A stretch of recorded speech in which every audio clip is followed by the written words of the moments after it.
Hello everyone, this is Zero Design here, and welcome back for another part 2 of What If Deku Was a Bandit slash Iron Man, so let's get to it.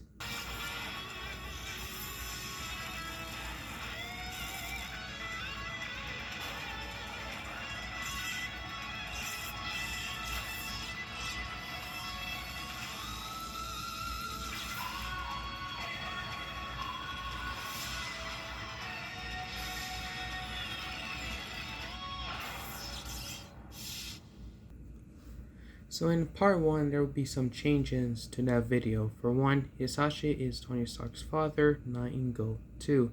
In this time, Tony Stark will be the only Marvel characters in My Hero Academia. No Avenger, Shield, Thanos, and some other villains. Not even the Ultron that he made. 3. There will be some characters like Pepper and some other close friends in this time. But anyways, let's get the recap right now. So the recap for Inko and Hasashi Midoriya are greedy parents. They want their son Izuku Midoriya's quirk powerful and being famous and popular. But after Izuku was diagnosed as quirkless, his family neglected him, even his father left him. But over 5 years, he returned and him, Izuku, and Inko pack their belongings and drive in the abandoned mansion in Nightmare 3 house and left Izuku alone. He was later got hit by a rock by his chest where his heart is. It was his mother, threw a rock with her quirk. They left him for dead. However, he was saved by Iron Legion number 3, took him in the room. He was awakened and have a circle tech in his chest. He was later met Jarvis and explained the full details and the truth. His grandpa is Tony Stark, and his son, Hisashi, met a girl named Inko. Tony feels suspicious about her and him and cuts contact with his son and never talked to him for the rest of his life. And after Izuku heard the truth, he was happy that his grandpa knows the truth color of his family, and now he needs to make his own arc reactor. So ends with the recap, and let's get to part 2. Izuku Midoriya has found a new purpose. With the knowledge of his inheritage and the guidance of Jarvis, or Guardian, he sent off his first true mission, created his own arc reactor. His survival depends on it, but more than that, it was his first step in his transformation into something greater.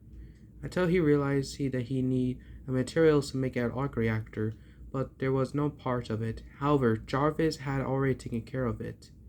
After the death of Tony Stark, his company still continues to sell unnecessary materials using hidden cash left behind by his grandfather. And just so you guys know, Tony Stark's death was off the clear chart, but only for American, because All for One was actually a huge threat in that day.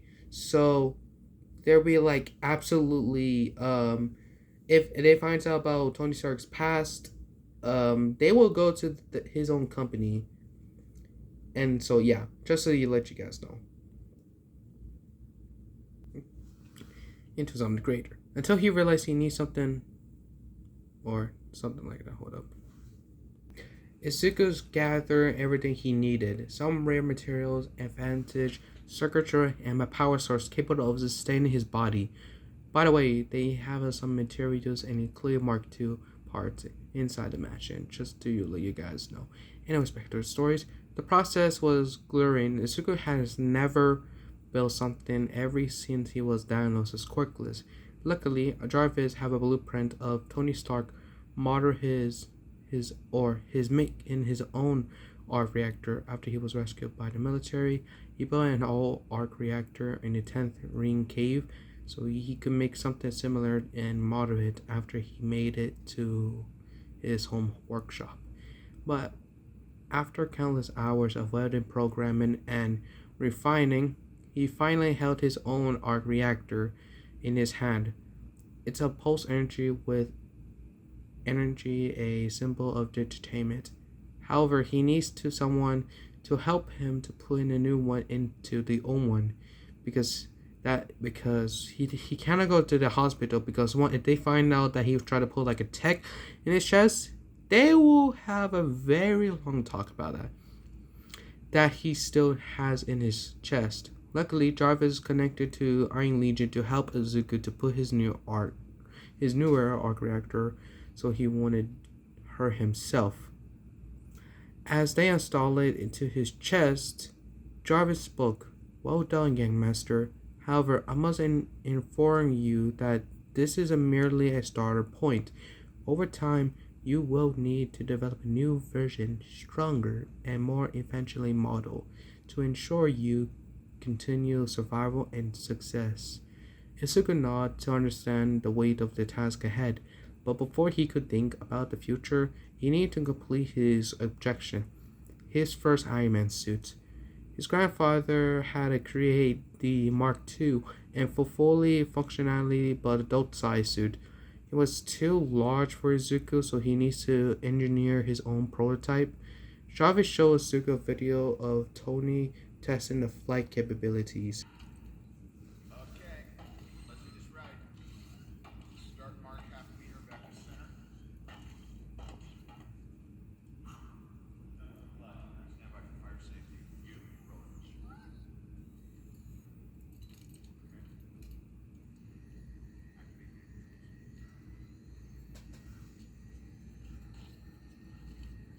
and easy. Achieve 10% thrust capacity. Achieve first. 10, 3, 2, 1. So, yeah.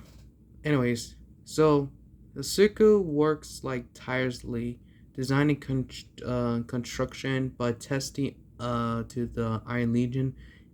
But however, thanks to the Iron Legion and the dummy helping him, so he wanted to do it all himself and test in different flight. And most of the time, he always failed multiple times, tried to hover in mid-flight until he finally get handle the flight boost of the bottom leg.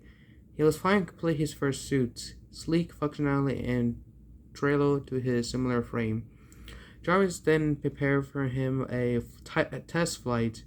I must conjure you, young master. Your grandfather learned through experience that high altitude can be dangerous for the untested prototype. If you access too high, however, Zuko jumps in, that the suit will freeze at the altitude of 85,000 feet due to the buildup of ice, right? Hizuka said, and I know people are curious, like, how did he know? Yes, because in canon, Zuko has a computer in his room. So, yeah, he did some digging, like, some different feet and how, like, ice is from. Yes, it's ever since he was neglected. So, yeah.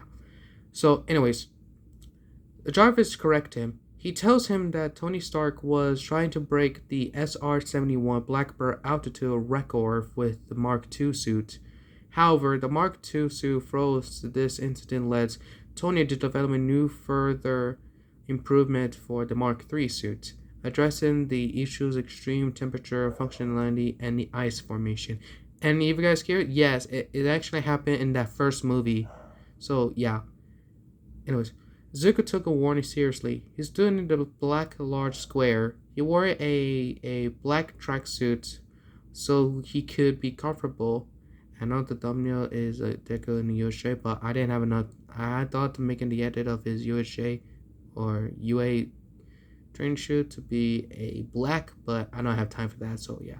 While inside the Mark II suit, so he could be comfortable with it.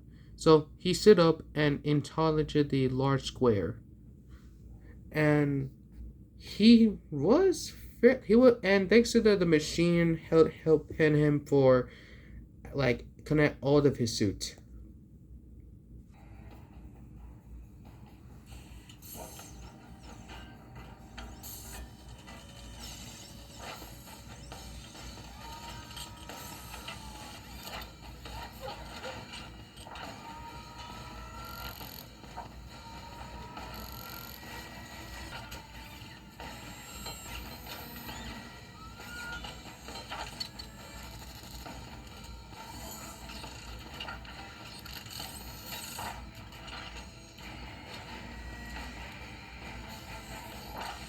Jarvis, you there?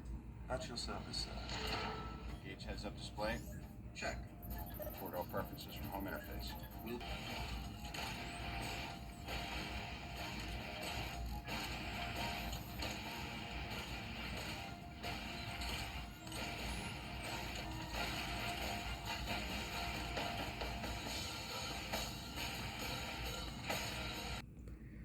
For a moment, Zuko closed his eyes and took a calm, deep breath and in and out.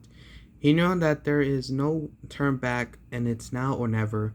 He opened his eyes and took a flight in mid-air and he flew outside the garage and fly sky high. He was airborne. The wind rushed against the suit as he was soared above the city. The light below looking like a scattering stars. The excitement the was or however it was extraordinarily was unlike anything he had felt before. Over 5 years, his life was hell, being neglected by his so-called family. The father left him and the mother ignored him, and Bakugo, after he and alongside kids heard that he was quirkless, they started bullying him, and that's he was abandoned by the Midoriyas and left him for dead. He never find a happy place, but after he was flying in the sky, for the first time ever, he was truly free. He began to tears in his suits that truly free. He was happy. He fly into the city. Everyone looked at him. Some say that he could be a new pro hero, and others think that suit is too small for him, for pro heroes. After several tests and fly around the city, he returns to the abandoned mansion, ensures the suit remain undetected. The structure itself has been disguised for years. Thanks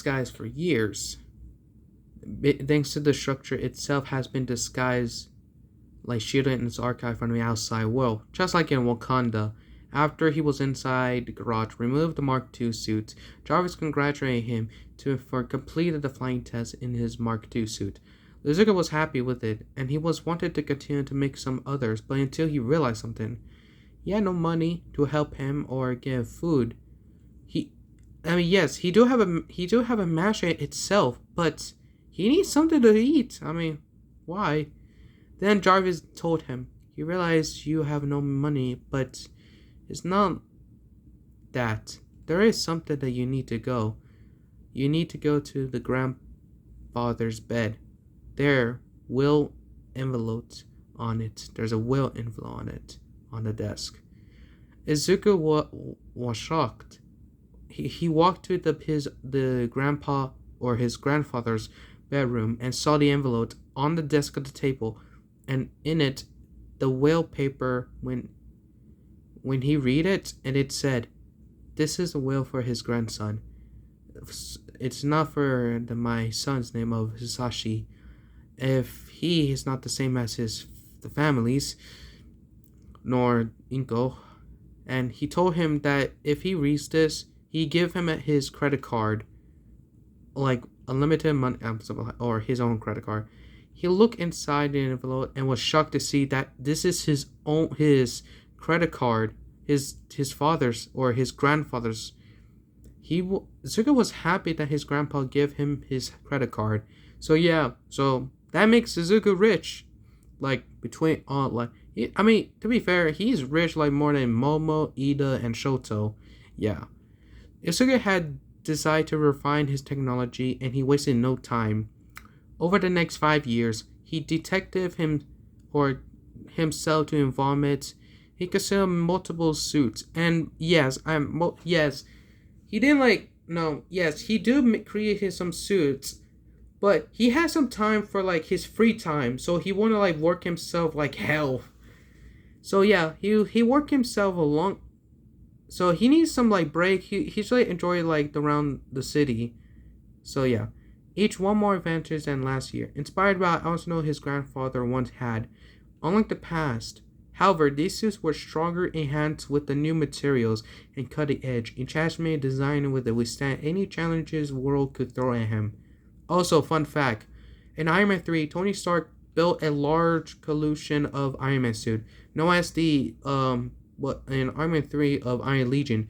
It was primarily due to his own fear of PTSD or anxiety followed the event of the New York battle in the Avengers, led him to feel vulnerable without the protection of the suit, and to be prepared for any potential large-scale threat by having multiple suits rarely available. Internally, it was a copy machine and a way to feel safe by having reductively in his defense compilation. So this is why I explain why that most of the suits were not stronger. Like Mark III got tanked by a missile by the tank, and Mark 6 was actually got grinded by shield hellcarriers, uh, preparers, including Mark 7, Mark 7 or 8. I think both got like shrined into space. So yeah, and also fun fact, Izuku goes to the same Abra Junior High School, and yes, he had Bakugo in the same school. And you might be wondering, did he find out that Izuku has an arc reactor in his chest? And the answer is no, because one, they were in the black school clothes, very hard to notice it, and two, Izuku always, and I mean always, avoid him and ignore him, and that's made him pissed. But Izuku always avoid him and change direction, so Bakugo and his lackeys never find out where he always goes. Because Bakugo is not smart than Izuku, so it does that. Yes, even though Bakugo is kind of a little bit smart, but Izuku always had one step ahead of it. Now, okay, back to the story. Now, with only one day left before the infamous sludge villain incident happened, Izuku clapped his hands together to turn all of his workshop, glazing his creation. He was ready. The world had abandoned him, but Izuku was preparing to rise up. So what do you guys think? How would Izuku encounter the sludge villain? What will Izuku tells All Might about? Can he be a hero without a quirk? Find that out on my channel. Just subscribe if you want, or for another part 3. And peace. Okay, now what's your favorite scary movie? The other heroes and I have come so far to stop you. No. So much no